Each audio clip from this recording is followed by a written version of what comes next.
So normally I try to avoid making speculative content outside of small predictions about characters at the end of their respective videos, but I wanted to try something different. I wanted to expand on those closing thoughts and turn them into a video in and of itself, where I mix my usual content in with a bit of theory crafting and speculation about the future of characters and works that I enjoy. So I felt the best way to start this was with one of my new personal favorite manga series, Kimetsu no Yaiba, and the hardworking housemaid of the Butterfly Estate and overall best girl, Aoi Kanzaki.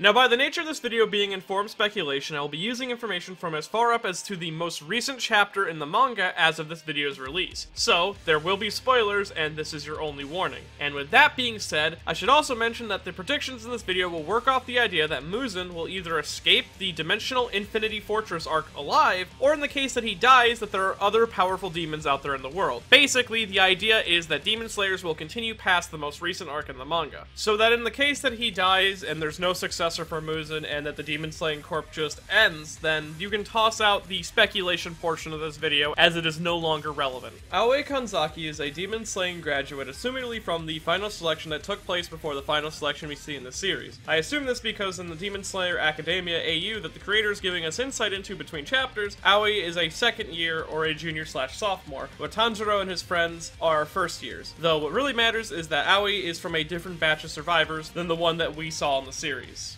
Aoi became a demon slayer in order to avenge her family, which was killed by demons, though after her graduation, she ended up retiring early and joining the Butterfly Estate to work as a maid and housekeeper. She did this because the final selection test installed an overwhelming amount of fear in her, and she was unable to work up the courage to pick up her sword and go out and hunt, though maybe some sort of event will drive her to go out and slay demons like the rest. Though before we discuss that, we should understand the meaning behind her name. So, Aoi Kanzaki, when broken down, gives us a glimpse into her character design and her foundation, starting first with Kanzaki, which when broken down contains the characters for Mountainous Peninsula and God/Deity. So altogether, the meaning of her name is the God of the Mountainous Peninsula, which is actually a pretty common name in Japan, but when read together with Aoi, it gains a secondary meaning, because you see, the name Aoi holds two specific meanings to itself. The first, of course, being the color blue, or more specifically, a rich blue like cobalt or indigo, which directly plays into the color palette chosen for Aoi, though Aoi also is the Japanese name for a specific flower, that being the hollyhock, and when you take this hollyhock meaning and combine it together with her family name, you get Mountainous Hollyhock, which is the direct translation for the name of the famous spicy Japanese horseradish, wasabi, which is likely the reason behind Aoi's own spicy or fiery personality. Though the hollyhock meaning also works by itself, as hollyhocks are a type of flower that is used in medicinal tea, which is created to help treat injuries like breathing disorders and aid with digestion, which is the type of tea that we actually see on display during the functional recovery training arc, with us being told that Aoi was taught how to make this tea specifically by Shinobu. It would also appear that Aoi and Shinobu are close after the passing of Shinobu's sister, likely because Aoi was the first of many that she would adopt, and after her passing, Aoi seems to have adopted the role that she left behind, that being she acts as the mother of the household, cooking, cleaning, and preparing training for all who visit. It would also appear that Aoi does all this work to help those who are braver than her, the ones actually going out and slaying demons, even saying herself that she is a coward who only survived by pure luck and owes those who are actually working hard, along with showing signs of regretting her own mental weakness, which might be the reason why her and Shinobu connect so well, as Shinobu has the same obstacles in life, only hers were physical. And it's here that Aoi would stay until she is almost forced out of her comfort zone in the next arc, as right before the Red Light District arc, the Sound Pillar Tengen shows up for some girls to take on his next mission, and he borrows two low-ranking hunters from a low-ranking estate, that being Noho and Aoi. Though she is saved from this forced service by the actions of her friends Kaneo and the sacrifice of Tanjiro and his crew, as they choose to take her place in the mission instead. Though, not before releasing Aoi does Tengen talk about how the Demon Slaying Corp is getting weaker and weaker by the year, as an insult to Aoi's own weak will and her abilities, and thus this is where her role in the story ends for now,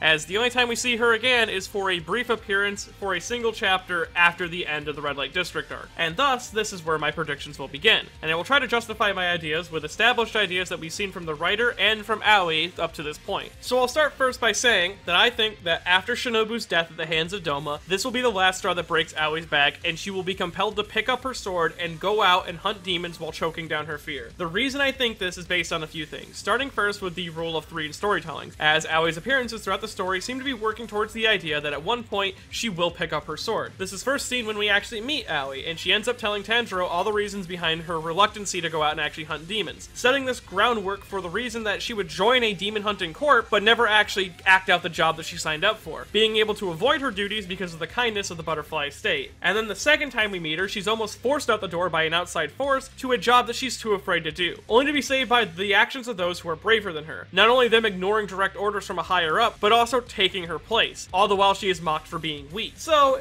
it is almost assumed that the third time we see her, she might leave on her own, especially since it would realistically happen after the Dimensional Infinity Fortress arc, and the death of Shinobu and the partial crippling of Kanao. All this stress might actually push her over the edge, as not only are the 2 girls who saved Aoi now dead, 2 people that she looked up as family, but her friend is injured in a way that she could have helped prevented if she was stronger and actually out there fighting. Along with this, I feel like Aoi would end up using a Nichiren Blade that is based on, if not directly is, given it survived the encounter, a modified version of Shinobu's own sword. The idea I had for the sword would be that it would exchange the poison loader for loadable blade edges instead. This would keep Shinobu's needle-like shape, but Aoi would have multiple Nichiren edges that she has stored up that she can load in or unload once they started to dull. And maybe Aoi could even have an air pressure-like mechanism installed into the blade that allows her to fire out the edges once they start to dull. The color of these Nichiren edges, I feel, would be a tealish color based on both the color of the tea that she makes, but also this idea for a breathing style that I thought up of. This being Breath of the Medicine, a style I thought would suit her well given the 2 teachers that she would have on hand. This being the Breath of the Medicine would be a mixture of both Breath of the Water taught to her by Tanjiro and Breath of the Flower taught to her by Kaneo. And I feel like this breathing style would create attacks that emphasize on quick single-strike thrusting motions, much like Shinobu,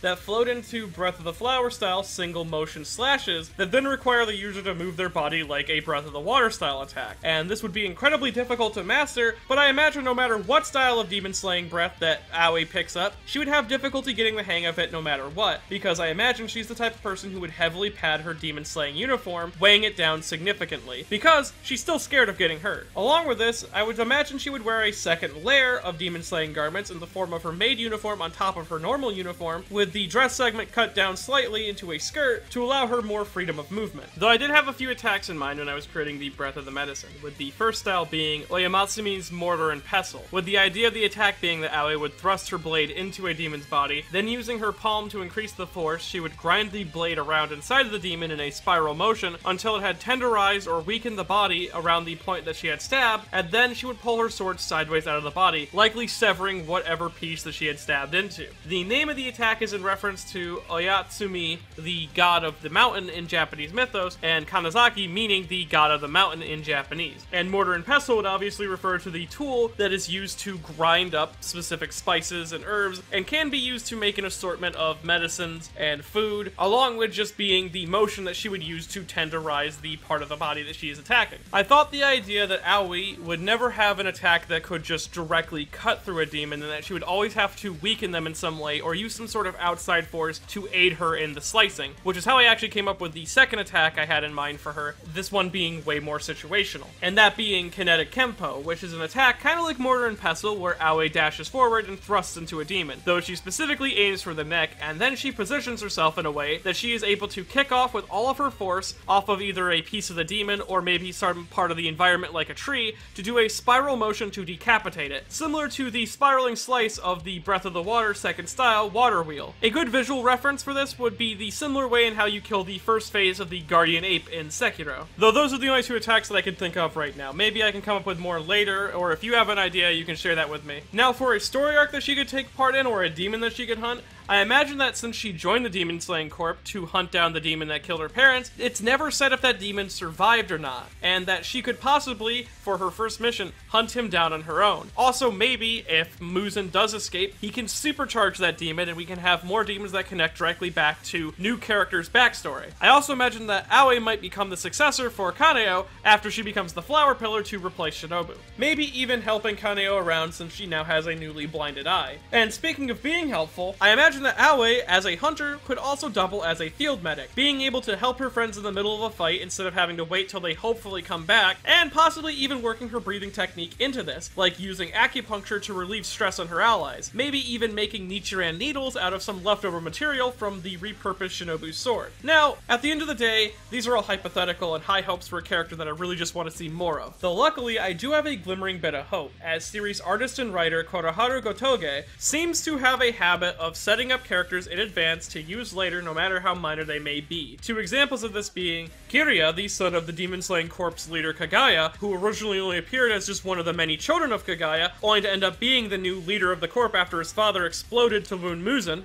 And then you have the demon-slaying Dr. Tamayo, who wasn't important for almost 100 chapters after she was introduced, until she was brought back into the main plot and made to be one of the most important factors in multiple plot points. So hopefully, Aoi will be blessed with the same fortune. Because ever since Aoi's introduction, I found her to be one of the most interesting characters in Kimetsu no Yaiba, and I wanted to see her progress more as a character, because I find those who are able to admit to their own weakness, but still work hard to make up for those flaws, to be some of the most endearing characters in fiction. And I love it even more when those people are able to bounce back and become someone who can stand toe-to-toe with those who they used to look up to. Now, I hope you enjoyed this kind of video. I sometimes enjoy to get a little bit speculative and theory crafting myself at times, even though I normally enjoy more analyzing work that has actually been released, but sometimes creating possible futures for characters I like is just as satisfying. And if you want to see more videos like this in the future, I have a Patreon at patreon.com/many-not-the-bad-guy, and if you want some visual medicine that can help ease your pain, well, you can start by buying